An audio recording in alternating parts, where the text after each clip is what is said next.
नमस्कार।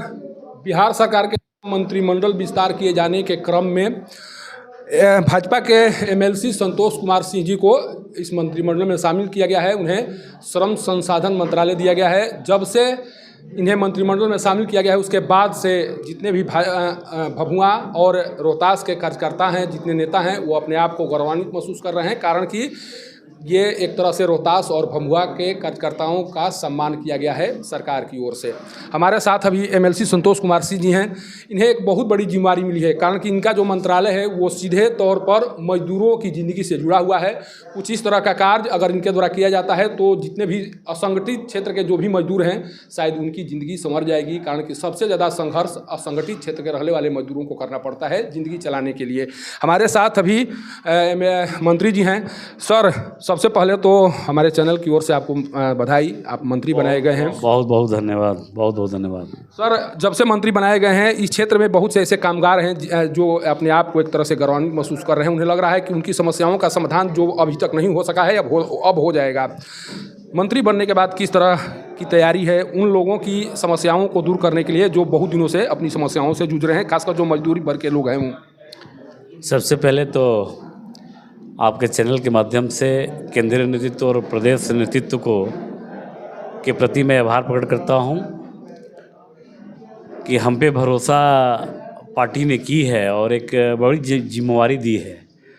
और सही बात आपने कहा है, ये मंत्रालय जो है असंगठित क्षेत्र के हमारे जो श्रमिक भाई हैं और जो हमारे गरीब भाई हैं जो स्किल्ड नहीं हो पा रहे हैं उनके लिए, यानी मिला जुला के सभी गरीब तबके के लोग जो हैं, जो चाहे रोज़गार हो, चाहे व्यवसाय हो, चाहे उनको नौकरी हो, ये सब व्यवस्था और श्रमिक कानून का 100% पालन हो, ये सभी नैतिक दायित्व मेरे कंधे पे है। और मेरी पहली प्राथमिकता रहेगी कि मैं जो पलायन है मजदूरों का, जो हमारे श्रमिक भाई हैं जो किसी न किसी काम के अभाव में यहाँ से दिल्ली, बम्बई, कलकत्ता या कहीं और बाहर विदेशों में भी जाते हैं, उनका पहले तो पलायन रुके। अगर जाते भी हैं तो उनको किसी तरह की असुविधा नहीं हो। अगर कोई उनको शोषण करता है तो तुरंत त्वरित कार्रवाई करते हुए उसका निदान करना, ये मेरा प्रयास रहेगा। पहली प्राथमिकता भी मेरी यही रहेगी। अच्छा सर, ये एक समस्या है, रोहतास में जब खनन क्षेत्र चालू थे उस समय जितने मजदूर काम कर रहे थे, अभी उनमें एक समस्या दिखाई पड़ रही है। ट्यूबरक्लोसिस नामक एक बीमारी है जो काफ़ी परेशान कर रही है लोगों को। जब ताराचंदी क्षेत्र में जाएंगे जो भी मजदूर हैं उनमें ये इस तरह की समस्या बहुत ज़्यादा है। जिस दिन आप मंत्री बनाए गए थे हम लोग उसी क्षेत्र में थे। उन लोगों के द्वारा ये कहा जा रहा था कि इस समस्या के समाधान को लेकर आप लोग मंत्री जी से कहिएगा कि थोड़ा सा इस समस्या के समाधान को लेकर भी कार्य करें, क्योंकि आप वो जो क्षेत्र है वो काफ़ी मजदूरों से भरा हुआ है। क्या ट्यूबरक्लोसिस की जो बीमारी है जो परेशान कर रही है उसको लेकर भी मंत्रालय के स्तर से कोई कार्य किया जाएगा? एक्चुअली उस पर मेरे संज्ञान में विषय आया था, मैंने बात किया था डीएम साहब से और अपना सीएस जो है उनसे मैंने बात किया था। हेल्थ डिपार्टमेंट के लोगों से मैंने कहा था और हेल्थ के सेक्रेटरी से भी मैंने बात की थी। मैंने कहा कि आप जो माइनिंग इलाका है तिलौथुर, नौहट्टा और कहीं पूरे बिहार में भी माइनिंग इलाका होगा, अगर इस तरह का डिजीज कहीं पाया जाता है तो ज़रा उसको चेक करिए कि इस पर तुरंत निदान कैसे हो सकता है, क्या ट्रीटमेंट हो सकता है। उनको अलग से व्यवस्था करने की व्यवस्था हम लोग सरकार की तरफ से कर रहे हैं। लेकिन अभी फाइनली तौर पे ये नहीं आया है कि रोग एक्चुअली वो का होने का कारण क्या है, आखिर ऐसा क्यों हो रहा है। तो चल रहा है उस पर, डॉक्टर अपना सब डॉक्टर टीम उसको देख रही है। जैसे ही पता चलेगा तो हम लोग निश्चित रूप से भरसक हम लोग प्रयास करेंगे कि इससे हम लोग निदान पा सकें, इससे मुक्ति मिल जाए श्रमिक भाई को। अभी सर लोकसभा चुनाव की प्रक्रिया शुरू हो चुकी है। प्रधानमंत्री नरेंद्र मोदी के द्वारा इस बार 400 के पार का नारा दिया गया है, लेकिन विपक्षी पार्टी के लोग समझ नहीं पा रहे हैं कि 400 का आंकड़ा कहां से पार कर पाएंगे।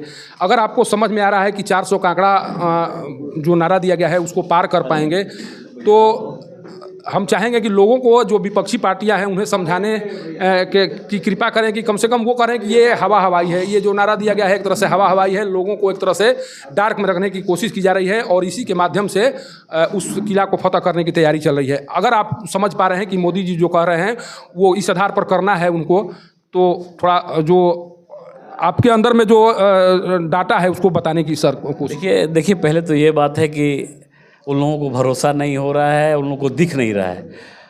तो पूरे देश 140 करोड़ लोगों को जब ये दिख रहा है कि नरेंद्र मोदी गरीब का बेटा है, चाय बेचने वाला का बेटा है, देश का विकास कर रहा है, समाज का विकास कर रहा है और विश्व में अपना सम्मान बढ़ाया है भारत का। और उनको ये नहीं दिख रहा है तो भाई देखो, रात में नहीं दिखता है जिनको, तो उनको हम लोग उल्लू कहते हैं। लेकिन जिसको दिन में नहीं दिखता है, जिसको रोड नया हाईवे बन रहा है नहीं दिखता है, जिनको गैस का चूल्हा नहीं दिख रहा है, गैस योजना योजना नहीं दिख रही है, जिनको स्वच्छता योजना नहीं दिख रही है, जिनको 5 लाख का हेल्थ कार्ड नहीं दिख रहा है, कितने हम मेरे गरीब श्रमिक भाई लाभान्वित हुए। हर जगह स्किल डेवलपमेंट का काम चल रहा है, लोगों को स्किल करना, ये कुछ नहीं दिख रहा है। वैसे लोगों से क्या बात करनी है, क्या डाटा पेश करना है? अरे डाटा उटा नहीं, आप इंतज़ार करिए सिर्फ 60 दिन का, 6 जून तक का इंतज़ार करिए, सबका सुपड़ा साफ हो जाएगा, कोई बचने उचने वाला नहीं है। और ऐसे ही ये लोग हंसी लाल मुंगेरी लाल के सपने देखते रहेंगे और देखते देखते चले जाएंगे ये लोग। सर, एक अंतिम प्रश्न, कल अरविंद केजरीवाल जो सीएम है दिल्ली के, उनको गिरफ्तार कर लिया गया है, लेकिन कहा यह जा रहा है कि वो जेल में रहकर सरकार को चलाएंगे। क्या ये संभव है? आप मंत्री हैं, क्या ये संभव है कि कोई भी चीफ मिनिस्टर जेल में रहकर सरकार चला सकता है? और जो कार्रवाई हुई है उसको लेकर सवाल खड़े किए जा रहे हैं। कहा यह जा रहा है कि ये मोदी राजनीतिक विद्वेष के तहत ये कार्रवाई ईडी के माध्यम से करवाए हुए हैं। देखिए, आदरणीय यशस्वी प्रधानमंत्री नरेंद्र भाई मोदी का नारा है कि न खाएंगे न खाने देंगे।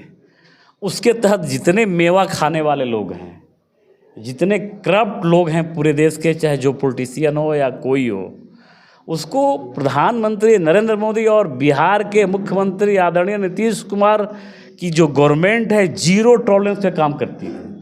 हम लोग किसी को बकसने वाले नहीं हैं। वो जेल में जाके दुहाई देते रहें कि मेरे साथ न्याय हो रहा है, पब्लिक भी समझ रही है। कोई भाई अलकतरा पी गया, कोई टीजी घोटाला, एजी घोटाला, साला घोटाला का इतना नाम पढ़िए तो पता नहीं चल पाता है कितना घोटाला हुआ है। और सब लोग पे अब कार्रवाई हो रही है कि भाई ये पब्लिक का पैसा है, 140 करोड़ देशवासी का पैसा है, किसी एक परिवार का पैसा नहीं है, सबका खून पसीने का पैसा है और सबके विकास में लगना चाहिए। नरेंद्र मोदी की ये सोच है और मुख्यमंत्री का। अब कुछ लोग हैं जो पेट में भर रहे हैं, तो भाई तो उनको तो करना पड़ेगा ना। जिनकी जहाँ सुनिश्चित जगह है, यही तो दिखाया नरेंद्र मोदी ने कि आपका जगह कौन सुनिश्चित है।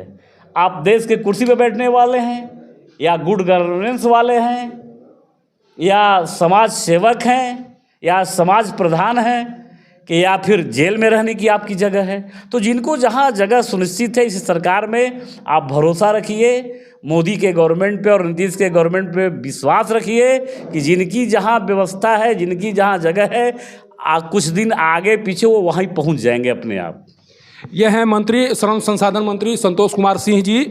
इस बार एक ऐसे व्यक्ति को श्रम संसाधन मंत्रालय मिला है जो मजदूरों की समस्याओं को नज़दीक से देखा है, समझने का प्रयास किया है। और ये कोशिश उसी दिन से शुरू हो गई है इनके द्वारा कि जो भी समस्याएं मजदूरों की ज़िंदगी से जुड़ी हैं या जो भी कोशिश की जा रही है। सर, क्या कहना चाह रहे हैं? अभी मैंने जिस दिन मैंने पद संभाला, पद के अगले दिन मैंने यूट्यूब में एक वायरल वीडियो मैंने देखा।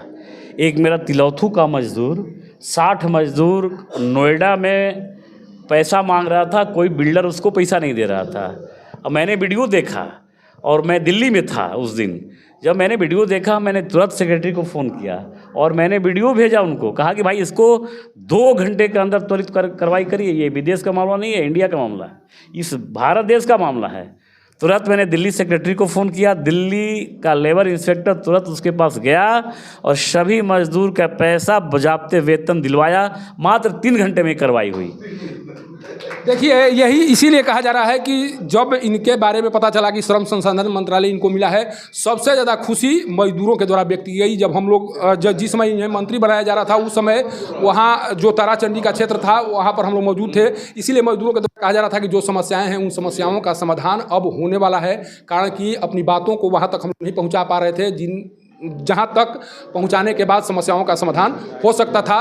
लेकिन एक उम्मीद बंधी है मजदूरों की ज़िंदगी में और उस उम्मीदों को पूरा करने की जिम्मेदारी अब श्रम संसाधन मंत्री संतोष कुमार सिंह जी के ऊपर आई है। और जिस तरह से इन्होंने मंत्रालय मिलने के साथ अपना काम शुरू कर दिया है, उसके बाद से ऐसा लगता है कि मजदूरों की समस्याएं समाप्त होंगी और उनकी ज़िंदगी में भी एक बार फिर खुशहाली जरूर दिखाई पड़ेगी। सासाराम से पब्लिक न्यूज़ के लिए सत्येंद्र चौबे की रिपोर्ट।